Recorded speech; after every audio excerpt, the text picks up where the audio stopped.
সবাই কেমন আছেন? আশা করছি ভালোই আছেন। মায়াপুরে যদি না যেতাম তাহলে জানতেই পারতাম না যে এত সুন্দর একটা জায়গা পৃথিবীর কোথাও অবস্থান আছে। তো যাই হোক, মায়াপুরে ঘোরার ভিডিও আগে আমি আপলোড করে দিয়েছিলাম। এটা বাকি পার্ট, যেখানে আমরা প্রসাদ গ্রহণের জন্য গিয়েছি। তো অনেক ঘোরাঘুরির পর ফাইনালি প্রসাদের টাইম ছিল আমাদের 2টো।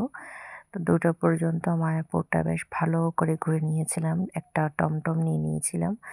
তো এখন আমরা যাচ্ছি যেখানে প্রসাদ বিতরণ করা হয়, দেওয়া হয় টোকেনটা নিয়ে। তো সেই রুমটাতে গিয়ে দেখি বিশাল বড় একটা রুম, যেখানে নিচে বসে সবাই মিলে একসাথে খাওয়া দাওয়া করে। এই ব্যাপারটা আমার বেশ ভালো লেগেছে। সবাই একসাথে মিলিত হয়ে যে নিচে বসে খাওয়ার ব্যাপারটা বেশ ভালো হয়েছে। আর এখানে ব্যবস্থাটা বেশ সুন্দর। সবাই যার যেমন একজনের পিছনে একজনের দাঁড়িয়ে প্রসাদটা নিয়ে নাও, তারপরে নিচে বসে খাওয়া। জল ব্যবস্থাও বেশ ভালোই ছিল। প্রসাদের মধ্যে ছিল ভাত, রুটি, পায়েস, একটা নিরামিষ সবজি, তারপর ছিল পনিরের তরকারি, আর একটা ছিল আই গেস কাবলি চানার একটা তরকারি ছিল। তো খুবই দুর্দান্ত সুস্বাদু ছিল সেই প্রসাদগুলো। আমি এক এক করে সবগুলো দেখছিলাম আগে। আর এটা দিয়েছিল একটা পিঠা, বেশ সুন্দর ছিল পিঠাটা, খেতে দুর্দান্ত ছিল। খাওয়া দাওয়া শেষ করে আবার বেরিয়ে পড়েছি একটু বাইরে। দেখছি প্রচণ্ড বৃষ্টি হয়েছিল। আমরা যেদিন গিয়েছি সেদিন সত্যি ভীষণ বৃষ্টি হয়েছিল, থেমে থেমে হচ্ছিল।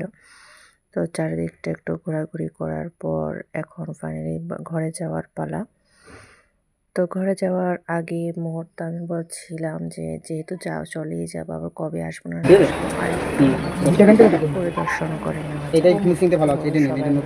কুটিরটা এখানে ভীষণ সুন্দর কীর্তন হচ্ছিল। সেই কীর্তনটার এখানে কতক্ষণ দাঁড়িয়ে শুনছিলাম। এখানে হরিনামের মালা আর বিভিন্ন ধরনের জিনিসপত্র আছে, যেগুলো একটু আমাদের ত্রিপুরা থেকে অনেকটাই সস্তা ছিল, যার জন্য এগুলো একটু নিয়ে নিয়েছিলাম। আর এখান থেকে একটা ঘাগড়া যে থাকে ওইগুলো নিয়ে নিয়েছি।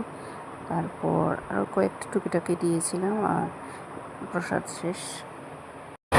আর সবথেকে বেস্ট পার্ট ছিল সবাই মিলে একসাথে বসে প্রসাদ গ্রহণের যে ব্যাপারটা, ওই জিনিসটা খুব ভালো লেগেছে আমার কাছে।